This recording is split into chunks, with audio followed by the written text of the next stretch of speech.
신명기 13장. 너희 중에 선지자나 꿈꾸는 자가 일어나서 이적과 기사를 내게 보이고 그가 내게 말한 그 이적과 기사가 이루어지고 너희가 알지 못하던 다른 신들을 우리가 따라 섬기자고 말할지라도 너는 그 선지자나 꿈꾸는 자의 말을 청종하지 말라.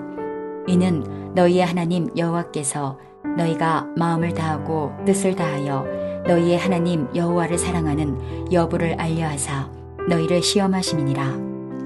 너희는 너희의 하나님 여호와를 따르며 그를 경외하며 그의 명령을 지키며 그의 목소리를 청종하며 그를 섬기며 그를 의지하며 그런 선지자나 꿈꾸는 자는 죽이라.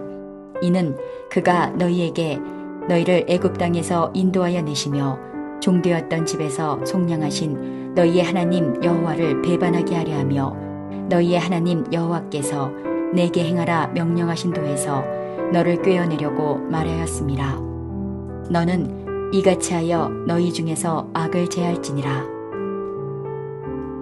내 어머니의 아들 곧 내 형제나 내 자녀나 내 품의 아내나 너와 생명을 함께하는 친구가 가만히 너를 꿰어 이르기를 너와 내 조상들이 알지 못하던 다른 신들 곧 내 사방을 둘러싸고 있는 민족 혹 내게서 가깝든지 내게서 멀든지 땅 이 끝에서 저 끝까지에 있는 민족의 신들을 우리가 가서 섬기자 할지라도 너는 그를 따르지 말며 듣지 말며 긍휼히 여기지 말며 애석히 여기지 말며 덮어 숨기지 말고 너는 용서 없이 그를 죽이되 죽일 때에 내가 먼저 그에게 손을 대고 후에 뭇 백성이 손을 대라.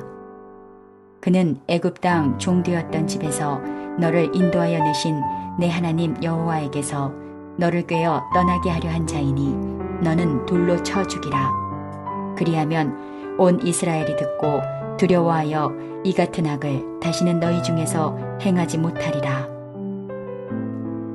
내 하나님 여호와께서 내게 주어 거주하게 하시는 한 성읍에 대하여 내게 소문이 들리기를 너희 가운데서 어떤 불량배가 일어나서 그 성읍 주민을 유혹하여 이르기를 너희가 알지 못하던 다른 신들을 우리가 가서 섬기자 한다 하거든 너는 자세히 묻고 살펴보아서 이런 가증한 일이 너희 가운데에 있다는 것이 확실한 사실로 드러나면 너는 마땅히 그 성읍 주민을 칼날로 죽이고 그 성읍과 그 가운데에 거주하는 모든 것과 그 가축을 칼날로 진멸하고 또 그 속에서 빼앗아 차지한 물건을 다 거리에 모아놓고 그 성읍과 그 탈춤을 전부를 불살라 내 하나님 여호와께 드릴지니 그 성읍은 영구히 폐허가 되어 다시는 건축되지 아니할 것이라. 너는 이 진멸할 물건을 조금도 내 손에 대지 말라.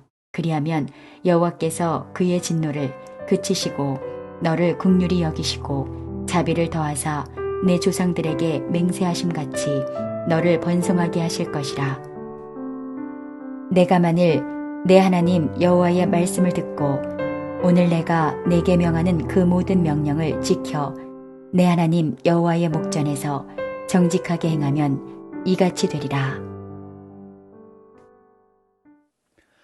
안녕하세요. 오늘은 너를 꿰는 자라는 제목으로 함께 말씀을 나누고자 합니다. 오늘 본문을 보면 가나안에 들어갔을 때 너를 꿰고 유혹하는 자가 있다고 말씀하고 있습니다. 세 종류의 사람이지요. 어떤 사람이 어떤 것으로 꿰는가? 첫 번째는 거짓 선지자를 말하고 있습니다. 1절, 2절을 보면 이렇게 말씀하지요.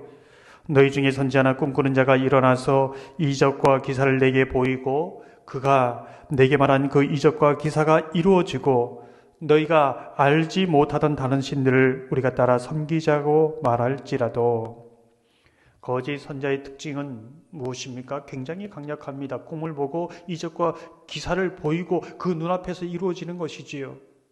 병이 났습니다. 귀신이 쫓겨나갑니다. 하나님의 계시를 보았다고 말합니다. 이 정도 되면 안 넘어갈 사람이 없는 것이지요. 그가 얼마나 많이 배웠고 오랜 신앙생활을 했는가 상관없습니다.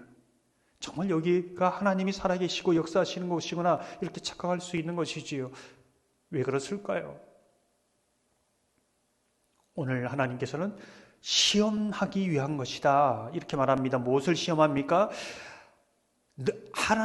그 나타나는 능력을 하나님으로 착각할 수 있다는 것이지요.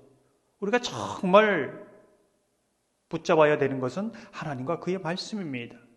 능력이 하나님이 아닙니다. 능력은 나타날 수도 있고 나타나지 않을 수도 있습니다.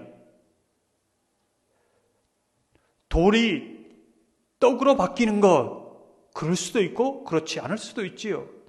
돌이 떡으로 바뀌지 아니하였다 할지라도 하나님의 뜻이 이루어지지 않는 것은 아닙니다. 오히려 그렇게 바뀌지 않는 것이 복이지요. 우린 자꾸 보이는 것, 그것을 초점을 맞춥니다. 그렇다면 넘어가지 않으려면 어떻게 해야 되는가? 어떻게 분별해야 되는가? 4절 말씀을 보면 이렇게 말씀합니다. 너희는 너희 하나님 여호와를 따르며 그를 경외하며 그의 명령을 지키며 그의 목소리를 청정하며 그를 섬기며 그를 의지하며. 하나님의 말씀으로 분별해야 하는 것이지요. 하나님이 어떻게 우리 시대에 역사하고 있는가? 보이는 방식이 아니라 들리는 방식입니다. 능력은 나타날 수 있고 그렇지 않을 수도 있습니다. 아주 작은 부분이지요. 핵심은 하나님의 말씀입니다. 하나님의 말씀도 제대로 알아야 합니다. 사탄이 예수님을 말씀으로 시험하지 않았습니까? 전체를 알아야 됩니다. 제대로 알아야 유혹에 빠지지 않습니다. 이단들이 어떤 특정한 말씀을 가지고 자기 방식대로 해석해서 유혹하지 않습니까? 하나님을 더욱 잘 섬기고 하나님을 더 사랑하고 하나님께 더 가까이 나가게 하며 더 나아가 이웃을 진정으로 사랑하고 섬기는 그 겸손의 마음이 있는가 우리는 분별을 해야 합니다. 두 번째 보면 가족 중에서 너를 꾀는 자가 있다고 말하고 있습니다. 6절 7절을 보면 내 어머니의 아들 곧 내 형제나 내 자녀나 내 품의 아내나 너와 생명을 함께하는 친구가 가만히 너를 깨어 이르기를 너와 내 조상들이 알지 못하던 다른 신들 곧 내 사방을 둘러싸고 있는 민족 혹 내게서 가깝든지 내게서 멀든지 땅 이 끝에서 저 끝까지에 있는 민족의 신들을 우리가 가서 섬기자 할지라도. 어떻게 보면 첫 번째보다 더 강력합니다.